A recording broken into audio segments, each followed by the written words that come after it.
फर्जी आईपीएस मिथिलेश मांझी मामले में पुलिस का बड़ा खुलासा। ब्रेकिंग न्यूज में आपका स्वागत है। आइए जानते हैं आज की ताजा खबर।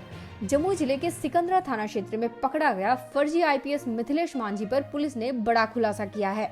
मिथिलेश मांझी ने खैरा थाना क्षेत्र के किसी मनोज सिंह नाम के व्यक्ति पर आरोप लगाकर बताया था कि उसे 2 लाख में आईपीएस बनाया गया है। इसके बाद पुलिस ने मनोज सिंह नाम के व्यक्ति की तलाश शुरू कर दी, लेकिन पुलिस के अनुसंधान में यह पता चला कि खैरा इलाके से मनोज सिंह नाम के किसी भी व्यक्ति द्वारा मिथिलेश मांझी से ठगी नहीं की गई है। पुलिस के तकनीकी अनुसंधान में भी यह बात सामने आई कि मिथिलेश मांझी द्वारा दिया गया मनोज सिंह के मोबाइल नंबर पर कभी मिथिलेश मांझी की बात ही नहीं हुई। उसके द्वारा दिया गया नंबर भी काफी दिनों से बंद पाया गया।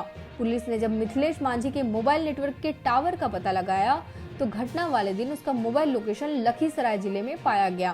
पुलिस द्वारा यहाँ तक बताया जा रहा है कि मिथिलेश मांझी ने खुद ही अपनी वर्दी का नाप देकर अपनी वर्दी सिलवाई। इसके साथ ही उसके मामा से 2 लाख रुपए लेने की बात भी पुलिस के अनुसंधान में झूठी साबित हो रही है। पुलिस के बयान से यह लग रहा है कि अब मिथिलेश मांझी की परेशानियां बढ़ने वाली है। पुलिस के अनुसंधान और बयान के बाद अब यह साफ तौर पर लगने लगा है कि मिथिलेश मांझी ने खुद को सोशल मीडिया पर वायरल करने के लिए खुद ही फर्जी आईपीएस बनकर सिकंदरा बाजार घूम रहा था। इस मामले में एसडीपीओ जमुई सतीश तुमन ने खुलासा करते हुए बताया कि मिथिलेश मांझी द्वारा जो बातें बताई गई थी वह तथ्य से परे हैं। पुलिस के वैज्ञानिक अनुसंधान में साक्ष्य होने चाहिए, वो साक्ष्य अभी तक उपलब्ध नहीं हुई है। इसलिए हम लोग यह मान रहे हैं कि यह घटना में जो भी बातें मिथिलेश मांझी द्वारा बताई गई है वो तथ्य से परे है। मिथिलेश मांझी को नए कानून की धारा 35/3 के तहत बॉन्ड भरवाकर छोड़ दिया गया था। अब मिथिलेश मांझी मामले में अन्य धाराओं को भी जोड़ा जाएगा। को फर्जी आईपीएस का एक मामला सामने आया था। आज 1 अक्टूबर है। पुलिस ने क्या कार्रवाई की है और क्या रिजल्ट है? देखिए, 20 सितंबर को हम लोगों ने उस संबंध में एक एफआईआर दर्ज की थी। एफआईआर दर्ज करने के बाद जो विधि सम्मत प्रक्रिया है उसके तहत अनुसंधान प्रारंभ किया गया था। इस मामले में जो मिथिलेश कुमार हैं जिन पर प्राथमिकी दर्ज की गई है, जो कांड के अभियुक्त हैं, उनकी निशानदेही हेतु और अनुसंधान में सहायता हेतु खैरा थाना अंतर्गत जो मनोज सिंह नाम के व्यक्ति जिनके बारे में उनके द्वारा बताया जा रहा था कि उस व्यक्ति ने उनके साथ चीटिंग की है, हम लोगों ने अनुसंधानक और थानाध्यक्ष के साथ उस एरिया के सभी मनोज सिंह, लगभग 4 लोग मिले थे हम लोगों को, और उनकी पहचान जो मिथिलेश हैं उनसे करवाई थी।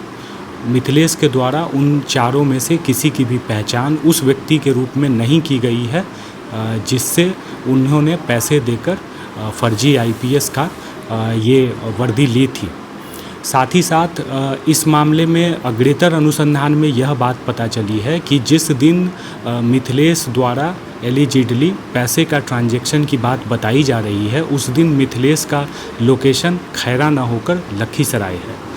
इस मामले में एक अन्य बात आई है कि मिथिलेश द्वारा जो 2 लाख रुपए हैं वो अपने मामा से लेने की बात हम लोगों को बताई गई थी, परंतु उसके मामा से पुलिस की जो पूछताछ है उसमें उसके मामा द्वारा ऐसे किसी भी 2 लाख रुपए एक मुश्त भुगतान की बात से इनकार किया गया है। मिथिलेश द्वारा पूछताछ के क्रम में 2 नंबर दिए गए थे और बताया गया था कि वे दोनों नंबर मनोज सिंह के हैं। पुलिस द्वारा उन दोनों नंबरों के सत्यापन में वे दोनों नंबर इनएक्टिव पाए गए हैं। इस प्रकार अब तक के जो अनुसंधान हैं उसमें ऐसे किसी भी व्यक्ति मनोज सिंह के संबंध में किसी भी तरीके का कोई पुलिस को लाभदायक सूत्र नहीं मिल पाया है। तो मतलब कि झूठ बोल रहा है कि काल्पनिक बातें कर रहा है, और आगे क्या कार्रवाई की जाएगी? देखिए, पुलिस को जो अनुसंधान में जो वैज्ञानिक दृष्टिकोण से साबित करने के लायक जो साक्ष्य होने चाहिए वो अब तक उपलब्ध नहीं हुए हैं। इस परिस्थिति में हम लोग यह मान रहे हैं कि इस घटना में जो बातें मिथिलेश के द्वारा बताई जा रही हैं वो तथ्य से परे हैं। अनुसंधान में हम लोग अग्रेतर जो विधि की अन्य धाराएं हैं उसके तहत कार्रवाई करेंगे। तो क्या पुलिस मिथिलेश को अरेस्ट करेगी, गिरफ्तार करेगी? देखिए, मिथिलेश को जो धारा 35(3) है भारतीय नागरिक सुरक्षा संहिता, उसके तहत उसे कार्रवाई करते हुए बंद पत्र पर मुक्त किया गया है। और यदि कांड के अनुसंधान में अग्रेतर आवश्यकता होगी, यदि धारा 35(3) की शर्तों के अधीन यदि उसके द्वारा किसी नियम का उल्लंघन किया जाएगा तो पुलिस द्वारा उनकी गिरफ्तारी भी की जा सकती तो है। क्या माना जाए सर कि अगर पुलिस उसको गिरफ्तार 20 सितंबर को नहीं करती तो कुछ लोगों से ठगी करने के इरादे से, मकसद से इस वर्दी का उपयोग कर रहा है? देखिए, अभी तक के जो अनुसंधान में जो मिथिलेश के द्वारा जो बातें बताई गई थी वे तथ्य से परे पाई गई हैं और आप जो चीज़ पूछ रहे हैं वो कल्पना के दायरे में है कि आगे क्या होता, परंतु अभी तक की जो बातें हैं मिथिलेश के द्वारा बताई गई अनुसंधान में वे तथ्य से परे हैं और पुलिस अग्रेतर अनुसंधान में विधि की अन्य धाराओं के तहत माननीय न्यायालय के समक्ष अपना प्रतिवेदन प्रस्तुत करेगी। तो क्या सर पुलिस इस दिशा में भी जांच कर रही है कि आखिर मिथिलेश के पास आईपीएस की वर्दी, टोपी, बेल्ट